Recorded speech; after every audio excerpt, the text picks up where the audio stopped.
నమస్కారం. Welcome to Radha's ప్రాచీన ప్రాంగణం. సప్త ఋషులు అనే శీర్షికల భాగంగా మనము కశ్యప ప్రజాపతి గురించి మాట్లాడుకుంటున్నామండి.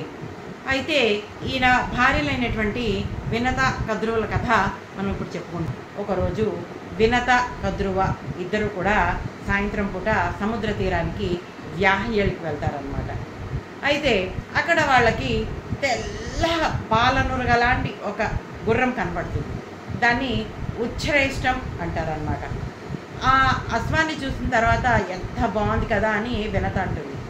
అయితే కద్రు అంటుంది, అవును చాలా బాగుంది, కానీ చంద్రుళ్ళ మచ్చలాగా దాని తోక మాత్రం నల్లగా ఉంది అని చెప్పేసి అంటుంది.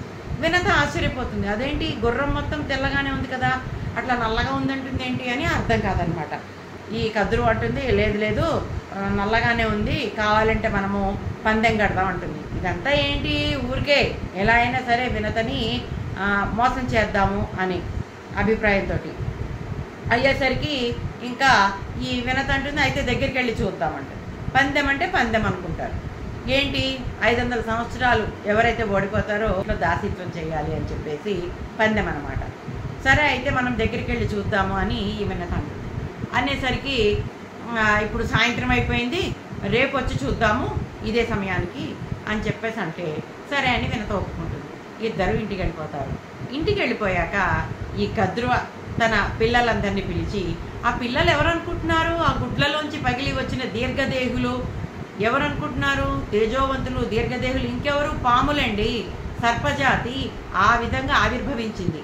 ఈ కద్రువ అనే ఆమె ఆ సర్పజాతి యొక్క మాత. అయితే ఇలా ఇంటికి వెళ్ళిన తర్వాత పిల్లలకి చెప్తుంది, ఎలా అయినా సరే మీరు ఆ తోకకి చుట్టేసుకోండి, అప్పుడు మనము మోసం చేసేయచ్చు అంటే ఈ పాములు ఏవి కూడా ఒప్పుకోవండి. పిన్నిని అలా మోసం చేయటము ఆ పాములకి నచ్చక ఏవి అలా చెయ్యమని అంటే అప్పుడు కద్రువ కోపం వచ్చి, మీరందరూ ఉత్తరోత్తర జన్మేజయుడు అనే మహారాజు ఒక సర్పయాగం చేస్తాడు, ఆ యాగంలో పడి కాలిపోండి అంటుంది. చూసారా అండి ఆమె చేసిన పని. పాము దాని పిల్లల్ని అదే తింటుంది అనడానికి ఇదే ఎగ్జాంపుల్ అండి. ఎంతైనా పాముల్ని అన్న తల్లే కదా, ఆమెకి అంత మనస్తత్వం అంత ఘోరంగా ఉంటుంది. ఆమె చెప్పిన మాట వినలేదని సొంత పిల్లల్నే మంటల్లో పడి కాలిపోమని శపిస్తుందండి. ఆ తర్వాత ఏం జరిగిందో వచ్చే సంచికలో తెలుసుకుందాం. అంతవరకు సెలవు.